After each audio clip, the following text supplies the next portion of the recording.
রাসূলুল্লাহ সাল্লাল্লাহু আলাইহি ওয়াসাল্লামের উপর যার অনুসরণ করা ছাড়া আমাদের আর কোনো উপায় নাই। আল্লাহ রাব্বুল আলামিন যার অনুসরণ করা আমাদের উপর আবশ্যক করে দিয়েছেন, ফরজ করে দিয়েছেন, অসংখ্যবার নির্দেশ দিয়েছেন। আল্লাহ তাআলা বলেন, ইয়া আইয়ুহাল্লাযীনা আমানু আতিউল্লাহ ওয়া আতিউর রাসূল ওয়া লা তুবতিলু আমালাকুম।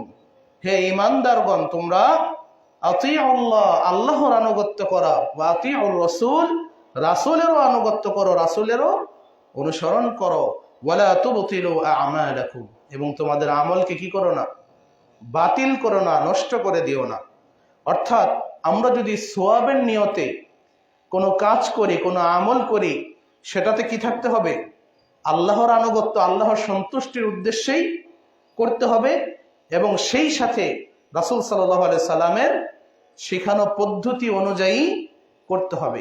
রাসূল সাল্লাল্লাহু আলাইহি সাল্লাম যেটা করেন নাই সেটা কখনো ইবাদত হতে পারে না। এর দ্বারা এটাই বোঝা যাচ্ছে যে রাসূলের অনুসরণ ছাড়া যদি আমরা কোনো আমল করি, তাহলে সেই আমলটা কি হয়ে যাবে? বাতিল হয়ে যাবে। এটা আল্লাহ তাআলা ঘোষণা করেছেন কোরআনুল কারীমে। সেই প্রিয় নবী এবং প্রিয় রাসূলের উপর দরুদ পাঠ করে সকলেই বলি, আল্লাহুম্মা সাল্লি আলাইহি, আল্লাহুম্মা বারিক আলাইহি। আসলে আজকে যে বিষয়টি নিয়ে আলোচনা করতে যাচ্ছি, আমরা যারা ইমাম খতিব আসি বা ইসলামী আলোচনার শুরুতেই কিছু আয়াত আমরা তেলাওয়াত করি, যেটা রাসূল সাল্লাল্লাহু আলাইহি সাল্লামও করতেন। সকল আলোচনার শুরুতে একটা ওসিয়ত, সেটি হচ্ছে তাকওয়া, আল্লাহ তাআলার ভয়, আল্লাহর তাকওয়া অবলম্বন করা। সব সময় যে আমরা বলি, ইয়া আইয়ুহাল্লাযীনা আমানুত্তাকুল্লাহ হাক্কা তুকাতিহি ওয়া লা তামুতুন্না ইল্লা ওয়া আনতুম মুসলিমুন। প্রায় প্রত্যেক আলোচনার শুরুতেই আমরা এটা তেলাওয়াত করে থাকি, এবং রাসূল সাল্লাল্লাহু আলাইহি ওয়াসাল্লামও সবসময় আলোচনার শুরুতেই সাহাবায়ে কেরামদেরকে কি করতেন? তাকওয়া অবলম্বনের জন্য উপদেশ দিতেন। তো আজকের আলোচনার সংক্ষিপ্ত বিষয় হচ্ছে তাকওয়া অবলম্বনের কি গুরুত্ব রয়েছে আমাদের।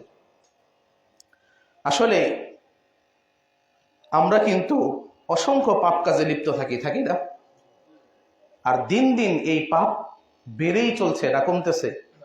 নতুন নতুন পাপের ধরন আবিষ্কার হচ্ছে, এবং দুঃখজনক হলেও সত্য, আমরা হালাল হারামের চিন্তা না করে, গুনাহের চিন্তা না করে সেই সকল পাপে আস্তে আস্তে জড়িয়ে যাচ্ছি, এবং আমাদের সন্তান সন্ততিও সেই পাপগুলোতে জড়িয়ে যাচ্ছে। কিন্তু আমরা অনেকেই এগুলোকে এখন সিরিয়াস কিছু মনে করি না, এটা আমাদের কাছে স্বাভাবিক হয়ে গিয়েছে। স্বাভাবিক হওয়ার দুইটা কারণ আছে প্রাথমিকভাবে। একটা হচ্ছে আল্লাহ তাআলার ভয় না থাকা, একটা হচ্ছে কি? আল্লাহর ভয় না থাকা। আর দুই নম্বর কারণ হচ্ছে পাপের জন্য অনুতপ্ত না হওয়া, অর্থাৎ তওবা না করা। আজকে আমি যদি আপনার সাথে কোনো বেয়াদবিমূলক আচরণ করি, এবং পক্ষান্তরে আপনার কাছে যদি আমি আবার ক্ষমা চাই, তাহলে পরের বার যদি আপনার সাথে বেয়াদবি করতে চাই, তাহলে আমার আবার মনে হবে যে না, উনি গুরুজন, এর আগেও একবার ওনার সাথে বেয়াদবি করে ক্ষমা চাইছি, আবার যদি বেয়াদবি করি আবারও ক্ষমা চাইতে হবে। ক্ষমা চাওয়াটা কিন্তু একটা লজ্জার বিষয় মানুষের কাছে, কিন্তু আল্লাহ তাআলার কাছে ক্ষমা চাওয়া কি লজ্জার বিষয়? কারো সামনে চাইতে হবে? আমি কোনো পাপ করেছি, আমি কি এখানে দাঁড়িয়ে ঘোষণা দিব যে আল্লাহ আমি এই পাপটা করেছি, তুমি আমাকে ক্ষমা করো? না, নির্জনে শুধু আল্লাহ তাআলাকে বললেই হয়ে যাবে। কিন্তু এই তাওবাটাও আমরা করি না। তাওবা না করতে করতে গুনাহের কারণে আমাদের মধ্যে কোনো অনুশোচনাও আসে না। তাই দিন দিন আমরা আল্লাহর ভয় থেকেও দূরে সরে যাচ্ছি, এবং আমাদের মধ্যে পাপ কাজটাও বৃদ্ধি পাচ্ছে। এই জন্য এই তাকওয়া অবলম্বন করাটা আমাদের জন্য অত্যন্ত জরুরি। যদি ওয়াজ মাহফিল থেকে শুরু করে ইসলামী হালাকা, দার্স, খুতবার মধ্যে এই আয়াতগুলো তেলাওয়াত করা হয়, আসলে আমরা তো বাঙালি, সূরা ফাতিহাও আমরা প্রত্যেক নামাজেই পাঠ করি না? প্রত্যেক নামাজেই বলতেছি ইয়্যাকা না'বুদু ওয়া ইয়্যাকা নাস্তাঈন। সেটা আহলে হাদিস সমাজ হোক বা অন্য কোনো সমাজ হোক, সালাফি মানহাজ হোক অথবা হানাফি মাযহাব হোক, সব জায়গায় কি, সুফি হোক বা কোনো পীরের দরবারেও যদি নামাজ হয়, সূরা ফাতিহা কিন্তু পাঠ করে যে ইয়্যাকা না'বুদু ওয়া ইয়্যাকা নাস্তাঈন, যে হে আল্লাহ, একমাত্র আপনারই ইবাদত করি এবং আপনার কাছেই সাহায্য চাই। কিন্তু পক্ষান্তরে সন্তান না হলেই গিয়ে তাবিজ লটকানো হয়, আবার মাজারে গিয়ে সিজদা করা হচ্ছে। কি কারণে? হিন্দুরা যেমন মন্ত্র পড়ে, আমরাও সেরকম সূরা ফাতিহাকে মন্ত্রের মতো পাঠ করি। আসলে সূরা ফাতিহায় কি আছে কখনো অনুধাবন করার চেষ্টা করি না, বুঝি না, বোঝার চেষ্টাও করি না। এই জন্য আমাদের সমাজগুলোতে আলেমদের মর্যাদাও কম। এমপি, মন্ত্রী, চেয়ারম্যান, তাদের অনেক মর্যাদা, কারণ তাদের কাছে আমাদের দরকারে যেতে হয়। আজকে একটা জন্ম সনদ ঠিক করতে হবে অথবা আমার সন্তানের জন্ম নিবন্ধন কাট করতে হবে, চেয়ারম্যানের কাছে যেতে হবে। তার সাথে আমরা কখনো খারাপ আচরণ করি না, খুব সাবধানে কথা বলি, কেননা তার কাছে যাওয়া আমার দরকার। কিন্তু আলেম ওলামাগণের কাছে যে আমাদের যেতে হবে পরকালে মুক্তির জন্য, কোরআন হাদিস বোঝার জন্য, সেটাকে আমরা অনেকে গুরুত্বই মনে করি না। গ্রাম অঞ্চলে এই সমস্যাটা আরো বেশি, যেখানে শিক্ষিত মানুষ কম আছে। এর কারণ কি? কারণ আমি ইসলামকে গুরুত্ব দিচ্ছি না, এর জন্য ইসলামিক লিডার যারা তারা আমার কাছে বেশি সম্মানিত না। একটু কিছু হলেই তাদের সমালোচনা শুরু করে দিই, এরকম দেখা যায়। তো যাই হোক, আলোচনা ওইদিকে নিব না। যে আজকের আলোচনার বিষয় হচ্ছে কি? তাকওয়া অবলম্বন করা। শুরুতেই যে আয়াতটি বলবো, আল্লাহ রাব্বুল আলামিন সূরা আলে ইমরানের 102 নম্বর আয়াতে বলছেন, ইয়া আইয়ুহাল্লাযীনা আমানুত্তাকুল্লাহা হাক্কা তুকাতিহ ওয়া লা তামুতুন্না ইল্লা ওয়া আনতুম মুসলিমুন। আমরা এখানে ঈমান এনেছি কে কে? কেউ কি না করব? সকলেই নিজেকে ঈমানদার দাবি করছে, আলহামদুলিল্লাহ।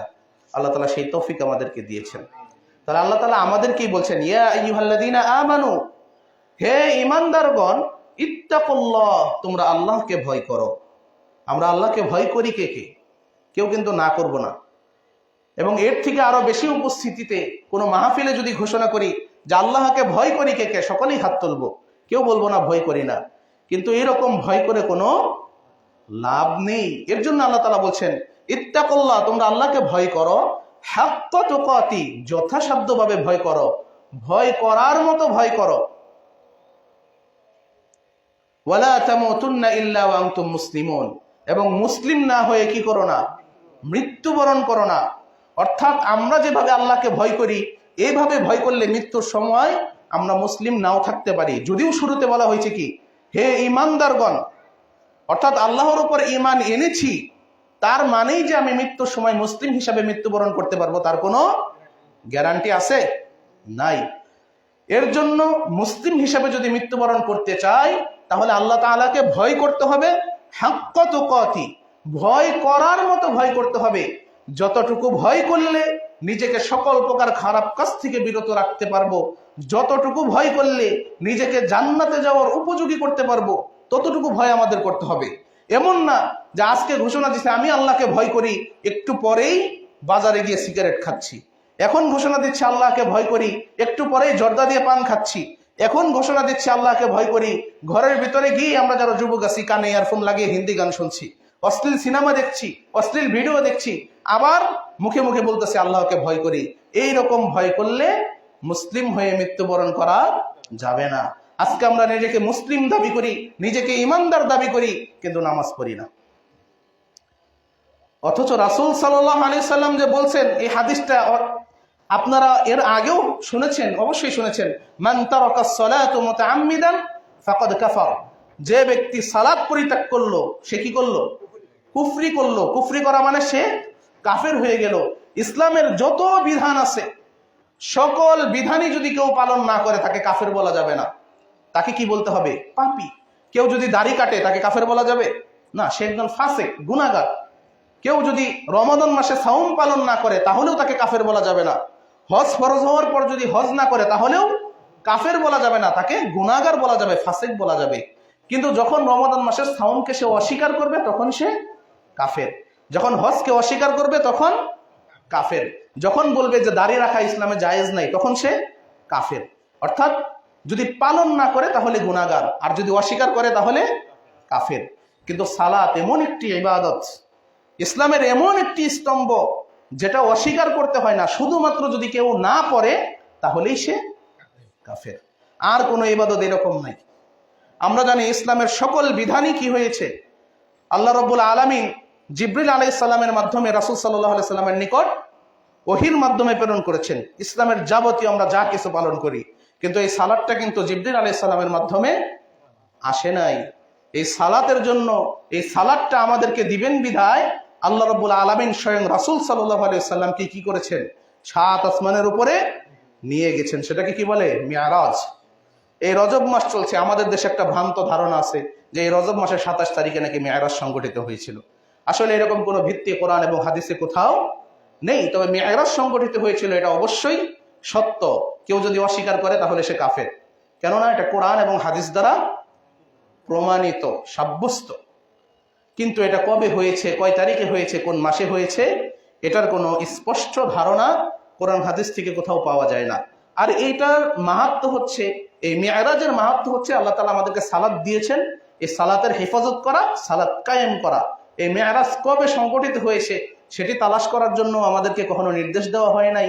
আবার এই মিরাজকে কেন্দ্র করে রাসূল সাল্লাল্লাহু আলাইহি সাল্লাম অথবা সাহাবায়ে কেরামগণ অথবা কোনো তাবেঈগণ কখনো কোনো এক্সট্রা ইবাদত বন্দেগী কোনো কিছুই করেন নাই। তো যেটা বলছিলাম, আমরা খারাপ কাজগুলো করি আল্লাহর প্রতি ভয় না থাকার কারণে। যদিও মুখে বলি আল্লাহকে ভয় করি, কিন্তু পক্ষান্তরে রাতে শোয়ার সময় আল্লাহকে ভয় করার কথা বলি, কিন্তু ফজরের নামাজে উঠতে আমাদের কষ্ট হয়। আল্লাহর ভয় যদি থাকতো তাহলে আমরা কেউ ফজরের সময় ঘুমিয়ে থাকতে পারতাম না। যদিও এটা শহর অঞ্চল, আপনারা অনেক দূর দূরান্ত থেকে অনেকে এসেছেন, কিন্তু সামাজিক মসজিদ যেগুলো আছে সেই মসজিদগুলোতে আজকে জুমার নামাজে যত মানুষ, ফজরের নামাজে কিন্তু তত মানুষ উপস্থিত ছিল না। কিন্তু সকলেই নিজেকে মুসলিম দাবি করে। অথচ রাসূল সাল্লাল্লাহু আলাইহি ওয়াসাল্লাম বলছেন, মান তারাকাস সালাতা মুতাআম্মিদান ফাকাদ কাফার। স্পষ্ট হাদিস, এখানে আর কারো ফতোয়ার দরকার নেই। কিন্তু এই বেনামাজি যখন মৃত্যুবরণ করে, তারপরেও আমরা কিছু মানুষ মুসলিমদের মতো করে তাদেরকে গোসল করাই, ধোয়াই, কাফন করাই, জানাজা পড়ি, দাফন করি। এগুলো কিন্তু ইসলামে স্বীকৃত নয়। এগুলো বললে অনেকের মন খারাপ হয়ে যাবে। একজন বেনামাজি সে কি? স্পষ্ট রাসূল সাল্লাল্লাহু আলাইহি ওয়াসাল্লামের হাদিস অনুযায়ী কাফের। একজন কাফেরকে যদি একজন মুমিনের মর্যাদা দেই, তাহলে কি আমরা সেই হাদিসের উপর বিশ্বাসী বলে মনে হবে? আমি যদি বিশ্বাসী করি সে কাফের, আর চোখের সামনে দেখেছি জীবনে কখনো নামাজ পড়ে নাই, তাহলে তার জানাজায় তো আমি মুসলিম হিসাবে যেতে পারি না।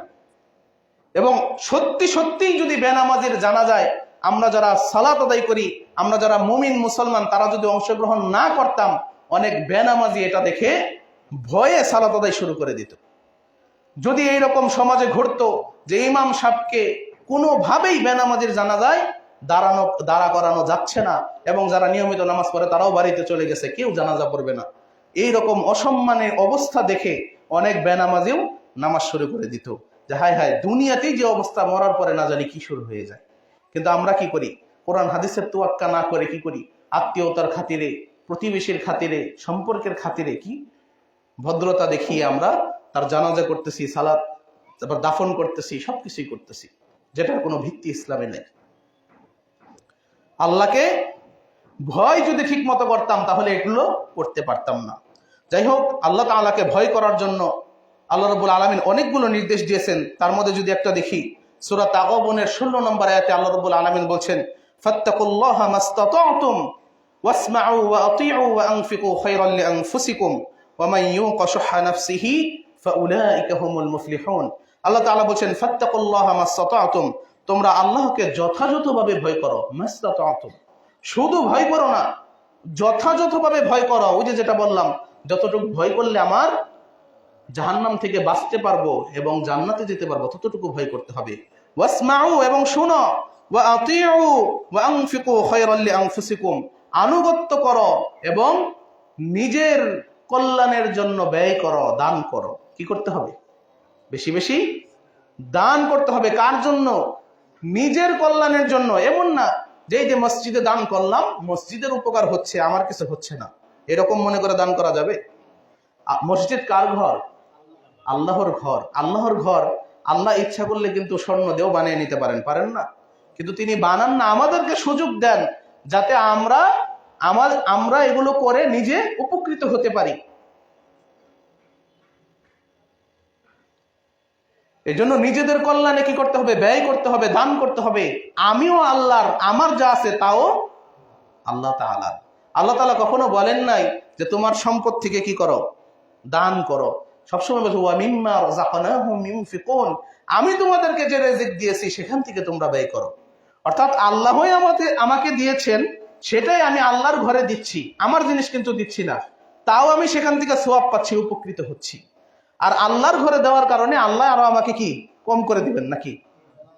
আল্লাহ দিচ্ছেন, সেটাই যদি আল্লাহর রাস্তায় ব্যয় করি, আল্লাহ আরো কি করবেন? বেশি করে দিবেন। এই ঈমানটা আমাদের থাকতে হবে, তাহলে দানের ব্যাপারে কি প্রণতা আসবে না। আর কৃপণরা কখনো উপকৃত হতে পারে না। কৃপণদের কথা সবসময় কি আসছে হাদিসে? তাদেরকে তিরস্কার করা হয়েছে। কৃপণরা জান্নাতে প্রবেশ করবে না।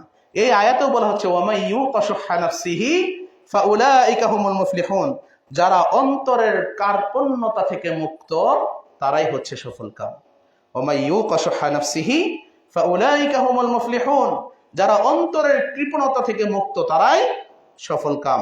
আরেকটা আয়াত যদি দেখি সূরা তালাকের 2 এবং 3 নম্বর আয়াত, আল্লাহ তাআলা বলেন ওয়ামান ইয়াত্তাকিল্লাহা ইয়াজআল লাহু মাখরাজা, আর কেউ আল্লাহর তাকওয়া অবলম্বন করে আল্লাহ তার জন্য উত্তরণের পথ করে দেন। কি করে দেন? যে কোনো বিপদ আপদ থেকে উত্তরণের পথ কে করে দেন? আল্লাহ করে দেন।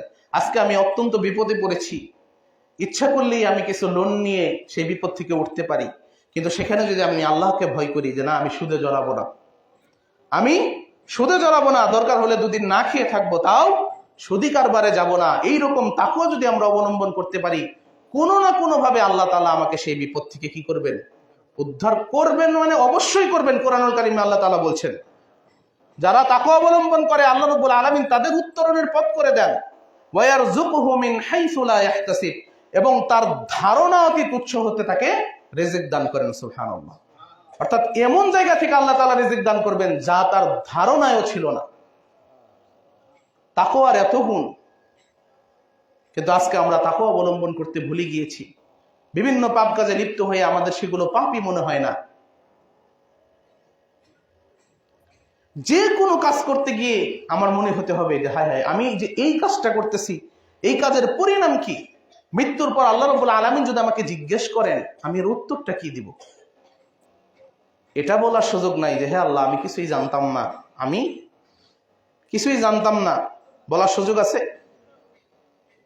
আল্লাহ তাআলা নির্দেশ দিয়েছেন ফা'লাম আন্নাহু লা ইলাহা ইল্লাল্লাহ, তুমি জানো, বুঝো, জ্ঞান অর্জন করো লা ইলাহা ইল্লাল্লাহ সম্পর্কে, আল্লাহ তাআলা ছাড়া কোনো মাবুদ নাই, এটার ব্যাখ্যা কি এই সম্পর্কে জানা আমাদের জন্য ফরজ।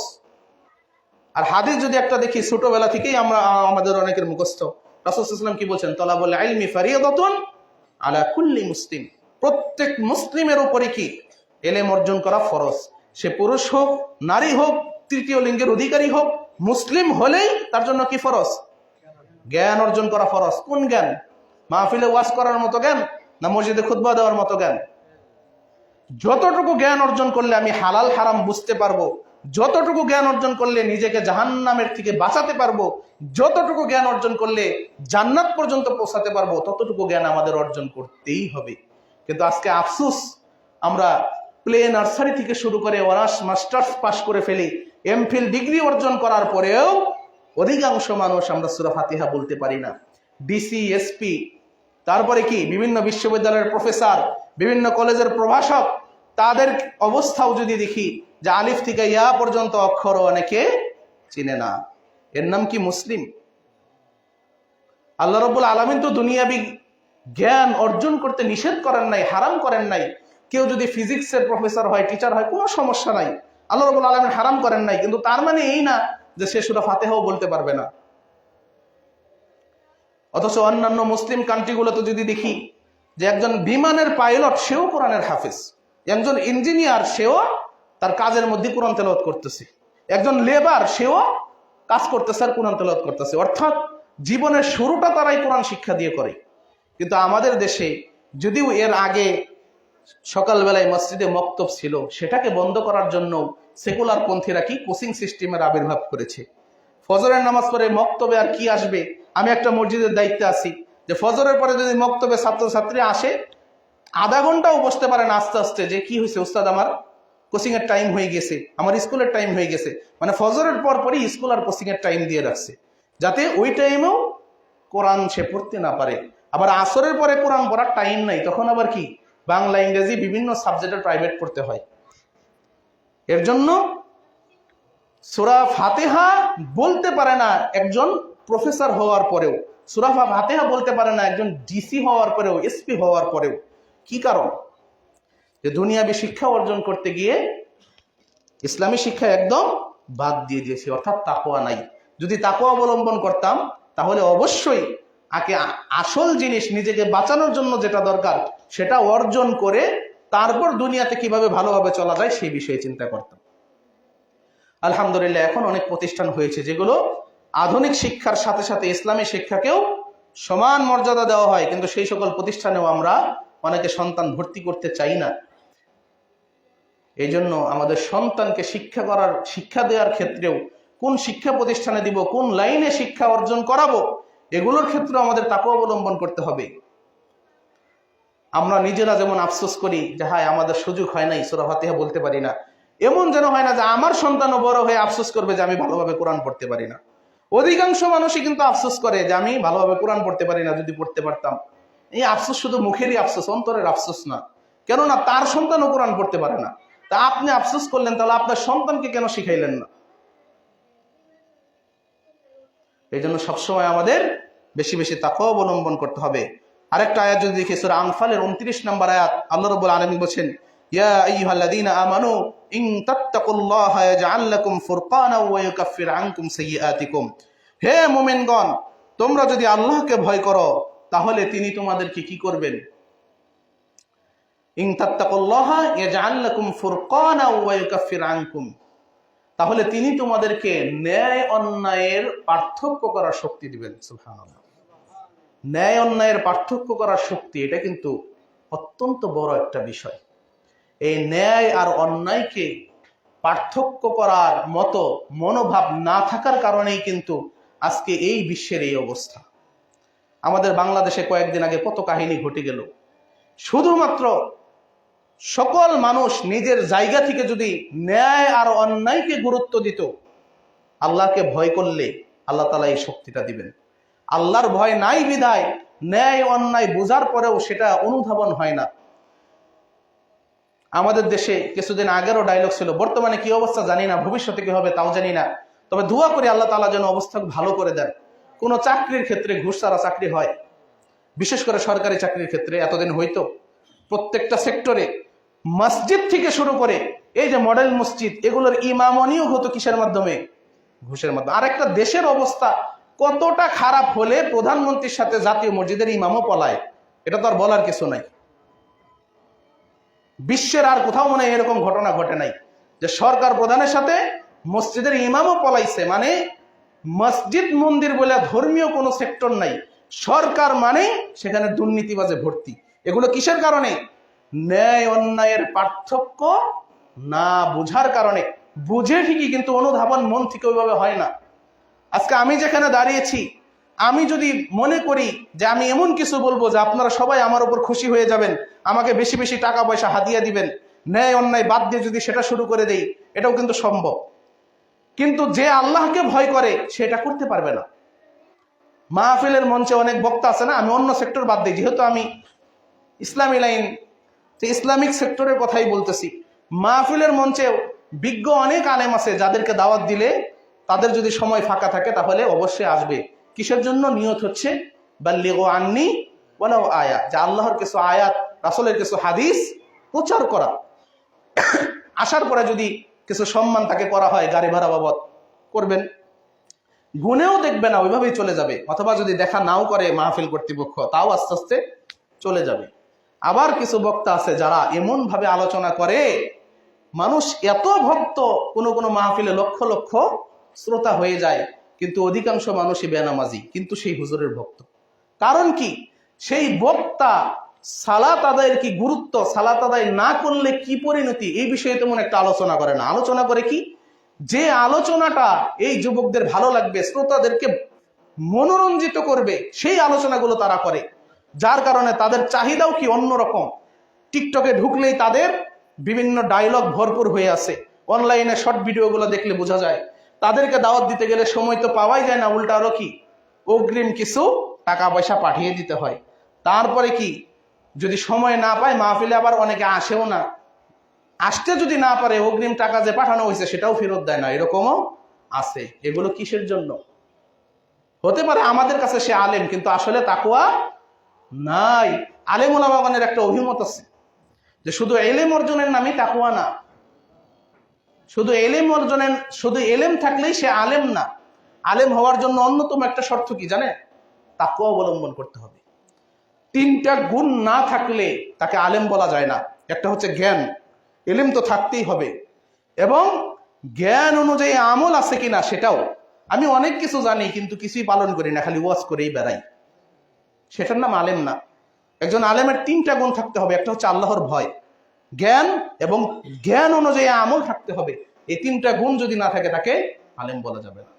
তাকওয়া হচ্ছে এত পাওয়ার যে কারোর মধ্যে তাকওয়া না থাকতে তাকে আলেমও বলা যায় না। যতই জ্ঞানের অধিকারী হোক, যত বড় মাদ্রাসার ডিগ্রিধারী হোক না কেন, বুখারী কয়েকবার খতম করুক না কেন, যদি তাকওয়া অবলম্বন না করে তাকে আলেম বলা যাবে না। একটা হাদিস যদি দেখি, আবু সাঈদ খুদরি রাদিয়াল্লাহু আনহু থেকে বর্ণিত, তিনি বলেন নবী সাল্লাল্লাহু আলাইহি সাল্লাম বলেছেন, এই দুনিয়াটা হচ্ছে খুবই সুন্দর এবং মিষ্টি, মধুর মতো। দুনিয়া কিসের মতো? মধুর মতো মিষ্টি, সবুজ, প্রাকৃতিক সৌন্দর্যে ভরপুর। আল্লাহু মুস্তাখলিফুকুম ফিহা ফায়ানজুরু কাইফা তা'মালুন। আর আল্লাহ তাআলা এখানে কি করবে? তোমাদেরকে প্রতিনিধি হিসাবে প্রেরণ করে দেখবেন যে তোমরা কি করো। আমাদেরকে আল্লাহ তাআলা কি হিসাবে প্রেরণ করেছেন? প্রতিনিধি, দায়িত্বশীল হিসাবে প্রেরণ করেছেন, এবং প্রত্যেকের দায়িত্ব জবাবদিহি করতে হবে। আল্লাহ তাআলা আমাদের কি করবেন? প্রতিনিধি হিসাবে এখানে পাঠিয়ে দেখবেন যে আমরা কি করি।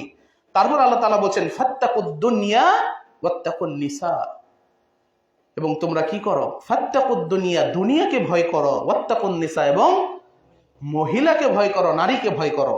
এখানে মহিলা মানুষ দেখলে ভয় পাওয়ার কথা বলা হয় নাই। ফাত্তাকুদ দুনিয়া, দুনিয়াকে ভয় করো মানে কি? দুনিয়ার যত লোভ লালসা, যত ধোঁকার সামগ্রী রয়েছে, এগুলো থেকে আমাদের বিরত থাকতে হবে, এগুলো থেকে সাবধান করা হয়েছে। ওয়াত্তাকুন নিসা, এবং নারীর ফিতনা থেকে আমাদেরকে দূরে থাকতে বলা হয়েছে। তারপর বলছেন ফাইন্না আউওয়ালা ফিতনাতুন বানি ইসরাঈল কানাত ফিন নিসা, কেননা বানি ইসরায়েলের মধ্যে সর্বপ্রথম যে ফিতনাটা হয়েছিল সেটাই ছিল কি? নারী কেন্দ্রিক। বর্তমানে দেখেন আমাদের যত খারাপ কাজগুলো হয়, এই যে বললাম ন্যায় অন্যায়ের পার্থক্য বুঝি না কি জন্য? দুনিয়াবি লাভের জন্য। আজকে যদি আমি কিছু ঘুষ নেই, আমি একটা বিল্ডিং করতে পারবো, কিছু গাড়ি করতে পারবো, কিছু সম্পদ করতে পারবো। এটা কি? দুনিয়া, দুনিয়ার জন্য। আর এই যে যুবকরা মোবাইল ফোনের মাধ্যমে বিভিন্নভাবে বিভিন্ন অবৈধ সম্পর্কে, বিভিন্ন রিলেশনে জড়িয়ে আছে, এগুলো সবই কি? নারী কেন্দ্রিক, মহিলা কেন্দ্রিক। খুনাখুনি থেকে কি চোর বাটপারি ডাকাতি পর্যন্ত হয় এই নারীর জন্য। যে প্রেমিকের কাছে কিছু আবদার করছে, বাড়িতে তো বলতেই পারবে না, সেটা চুরি করে হলেও তাকে দিতে হবে, ডাকাতি করে হলেও তাকে দিতে হবে। আর এই যত জিনার সম্পর্কগুলো হচ্ছে, বিভিন্ন কলেজ ইউনিভার্সিটির পরিবেশ এত খারাপ পর্যায়ে পৌঁছে গিয়েছিল, এখন কিছুটা হলেও একটু নমনীয় হয়ে আসছে। তবে আমরা চাই এগুলো একদম কি হয়ে যাক, আমাদের সমাজ থেকে নির্মূল হয়ে যাক। আর এগুলো নির্মূল করতে গেলে কি করতে হবে? ইসলামী আইন বাস্তবায়ন করতে হবে। আর ইসলামী আইন বাস্তবায়ন করা মানে আগেই রাষ্ট্র নিয়ে চিন্তা করা যাবে না, সর্বপ্রথম নিজের কথা চিন্তা করতে হবে, আল্লাহ তাআলার হুকুম অনুযায়ী চিন্তা করতে হবে। নিজের থিওরিতে চিন্তা করলে কখনো ইসলামী রাষ্ট্র কায়েম হবে না। আল্লাহ তাআলার হুকুম কি? ইয়া আইয়ুহাল্লাযীনা আমানু কু আনফুসাকুম ওয়া আহলিকুম নার। হে ঈমানদারগণ, তোমরা কি করো? তুমি নিজেকে এবং নিজের পরিবার পরিজনকে জাহান্নামের আগুন থেকে বাঁচাও। এখন যদি আমি নিজেকে জাহান্নামের আগুন থেকে বাঁচাই, আমি কোনো অবৈধ সম্পর্কে লিপ্ত হতে পারবো, সুদ ঘুষ খেতে পারবো, নামাজ বাদ দিয়ে থাকতে পারবো? আর আমি যদি আমার পরিবার পরিজনকে জাহান্নামের আগুন থেকে বাঁচাতে চাই, আমার স্ত্রী সন্তান, মা বাবা, ভাতিজা, নাতি নাতনি যারা আছে, তারাকেও আমি উপস্থিত থাকাকালীন, আমি যতদিন জীবিত থাকবো, তারা নামাজ বাদ দিতে পারবে? তারা বেপরদাভাবে বাইরে চলাফেরা করতে পারবে? না আমার কন্যা সন্তান, ভাস্তি যারা আছে, এরা বাইরে অন্য কোনো ছেলের সাথে অবৈধ সম্পর্কে লিপ্ত হতে পারবে? পারবে না। আমরা যদি নিজেকে এবং নিজের পরিবার পরিজনকে জাহান্নামের আগুন থেকে বাঁচাতে চাই, আমরা কি কখনো যাকাত বাদ দিব? ফিতরা, কখনো রমাদান মাসে সাওম, সবই ঠিক রাখবো, পর্দা টর্দা সব ঠিক। তাহলে আমরা প্রত্যেক মুসলিম যদি নিজেকে এবং নিজের পরিবার পরিজনকে জাহান্নামের আগুন থেকে রক্ষা করতে চাই, তাহলে আগে নিজের মধ্যে ইসলাম কায়েম করতে হবে, তারপর নিজের পরিবারের মধ্যে ইসলাম কায়েম করতে হবে। যখন আমার পরিবারে ইসলাম কায়েম হয়ে যাবে, প্রত্যেক পরিবার যদি এভাবে ইসলামিক নিয়ম মেনে চলে, রাষ্ট্র যেই পরিচালনা করুক কেন, সমাজ ইসলামিক হয়ে যাবে। আর প্রত্যেকটা সমাজ যদি ইসলামিক হয়ে যায়, রাষ্ট্র ইসলামিক হতে বাধ্য। সরকার থেকে যতই ঘোষণা দেয় আজকে 16ই ডিসেম্বর আসো তোমরা শহীদ মিনারে ফুল দাও, আমরা প্রত্যেক মুসলিম যদি নিজের জায়গায় অনড় থাকি, না এটা শিরিক, এটা আমরা করব না। রাষ্ট্র কাকে নিয়ে সেখানে ফুল দিবে বলেন? আমাদের দেশে কয়জন হিন্দু, বৌদ্ধ, খ্রিস্টান আছে?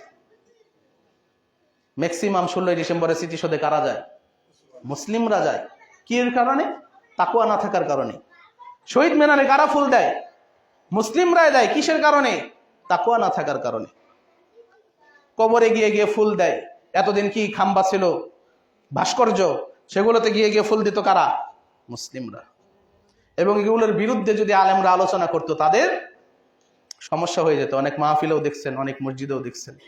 এবং আমি কুষ্টিয়াতে ছিলাম, সেখানে এক সেমিনারে সরাসরি সাবধান করা হয়েছিল যে এই বিষয়ে আপনারা কোনো কথা বলবেন না। মানে আল্লাহর বিধানের উপর দিয়ে অন্য বিধান ইমামদেরকে, আলেমদেরকে মেনে চলতে হবে, এরকম একটা অবস্থা হয়ে গিয়েছিল। এগুলো কিসের কারণে? তাকওয়া না থাকার কারণে। এর জন্য আমাদের তাকওয়া অবলম্বন করা ছাড়া আর কোনো উপায় নাই। বেশি বেশি তাকওয়া অবলম্বন করে উসিকা বিতাকওয়াল্লাহ। রাসূল সাল্লাল্লাহু আলাইহি ওয়াসাল্লাম সবসময় বলতেন যে আমি তোমাদেরকে তাকওয়া অবলম্বন করার জন্য ওসিয়ত করছি। আমরাও নিজে তাকওয়া অবলম্বন করব এবং পরিবার পরিজনকে, সন্তান সন্ততিদেরকে সবসময় তাকওয়া অবলম্বনের নির্দেশ দিব। সন্তানকে যেভাবে আমরা বোঝাই যে এখন যদি বাবা পড়ালেখা না করো, বড় হলে তোমার কি করতে হবে? হোন্ডার গ্যারেজে কাজ করতে হবে। সন্তানরা আমরা এইভাবে বুঝাই না? এখন যদি পড়ালেখা না করো তাহলে বড় হয়ে কি করতে হবে? ওই রোদের মধ্যে গিয়ে ধান লাগাতে হবে, পেঁয়াজ লাগাতে হবে, বিভিন্নভাবে ভয় দেখাই পড়ালেখা করাইতে গিয়ে। ঠিক তেমনি ছোটবেলা থেকেই সন্তানকে মসজিদে নিয়ে আসতে হবে। নামাজ পড়তে না চাইলে বলতে হবে যে আল্লাহকে ভয় করো। তুমি যদি নামাজ না পড়ো তাহলে মৃত্যুর পর কি হবে? আগুনের মধ্যে জ্বলতে হবে। এইভাবে আমরা সন্তানকে কেউ বোঝাই না। অর্থাৎ দুনিয়াকে যতটা গুরুত্ব দিচ্ছি আখিরাতকে দিচ্ছি না। অথচ আল্লাহ রাব্বুল আলামিন বলেন ওয়ামাল হায়াতুদ দুনিয়া ইল্লা মাতাউল গুরুর। দুনিয়ার এই পার্থিব জীবন ধোঁকার সামগ্রী ছাড়া আর কিছুই নয়। কিন্তু আমরা আমাদের সারাটা জীবন এই ধোঁকার পিছনেই ছুটে চলেছি। এই ধোঁকা থেকে আমাদেরকে বেঁচে থাকতে হবে। এর জন্য রাসূল সাল্লাল্লাহু আলাইহি ওয়াসাল্লাম বলেন ফাত্তাকুদ দুনিয়া। এই দুনিয়ার লোভ লালসা, দুনিয়া থেকে আমাদের মুখ ফিরে নিতে হবে। দুনিয়া শুধুমাত্র আমাদেরকে কিসের জন্য পাঠানো হয়েছে?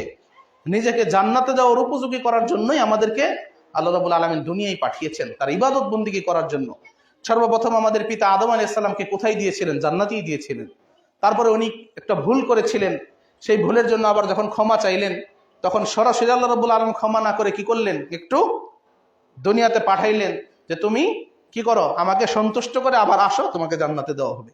তা আমরা এখন কি আছি? ওই পরীক্ষার মধ্যে আছি। আল্লাহ তাআলাকে যদি সন্তুষ্ট করতে পারি তাহলে যেই জান্নাত থেকে এসেছি সেই জান্নাতেই যেতে পারবো। আর যদি সন্তুষ্ট করতে না পারি তাহলে কোথায় যেতে হবে? জাহান্নামে যেতে হবে। আর জাহান্নামে দিতে চাই কে কে? হাত তুলি। কেউ হাত তুলবো না। তুলবো কেউ? কিন্তু তারপরেও অনেকে আজকে আসরের নামাজ পড়বে না। তো এইরকম তাকওয়া অবলম্বন করলে হবে না। সত্যি সত্যি আল্লাহকে ভয় করতে হবে, হাক্কা তুকাতি, ভয় করার মতো ভয় করতে হবে, জাহান্নামকে ভয় করতে হবে। আমরা মৃত্যুকে ভয় করি কিন্তু জাহান্নামকে ভয় করি না। কিন্তু মৃত্যুকে ভয় করার কথা কোথাও বলা হয় নাই, মৃত্যুকে স্মরণ করার কথা বলা হয়েছে। কারণ মৃত্যুকে ভয় করে কোনো লাভ নেই। আমি যতই মৃত্যুকে ভয় পাই না কেন, মালাকুল মাউত আমার কাছে আসবেন কি আসবেন না? অবশ্যই আসবেন। যেখানেই লুকাই না কেন সেখানেই মালাকুল মাউত অবশ্যই আসবেন। সুতরাং মৃত্যুকে ভয় করে কোনো লাভ নেই, মৃত্যু থেকে আমরা কেউ বাঁচতে পারবো না। কিন্তু জাহান্নামকে যদি ভয় করি, আল্লাহকে যদি ভয় করি, তাহলে জাহান্নাম থেকে বাঁচার সুযোগ আছে না নাই? এই জন্য মৃত্যুকে কেউ ভয় পাবো না, মৃত্যুকে স্মরণ করব বেশি বেশি। মৃত্যুকে স্মরণ বেশি বেশি করলে খারাপ কাজ থেকে দূরে থাকা যায়। এই জন্য মৃত্যুকে বেশি বেশি স্মরণ করে আল্লাহকে বেশি বেশি ভয় করতে হবে। তাহলেই আমরা জাহান্নাম এবং কবরের আযাব থেকে বাঁচতে পারবো। আল্লাহ তাআলা আমাদের সকলকে সেই তৌফিক দান করুন, আমিন। এতক্ষণ যা আলোচনা করলাম যদি কোনো ভুল ত্রুটি হয়ে থাকে আল্লাহ রাব্বুল আলামিন যেন ক্ষমা করেন। আর আলোচনা থেকে যা শিখতে পারলাম, বুঝতে পারলাম, আল্লাহ রাব্বুল আলামিন যেন আমাদের সকলকে আমল করার তৌফিক দান করেন, আমিন। আকুলু কাওলি হাযা ওয়াস্তাগফিরুল্লাহ লি ওয়া লাকুম ওয়া লিসাইরিল মুসলিমিন ফাস্তাগফিরুহু ইন্নাহু হুয়াল গফুরুর রহিম।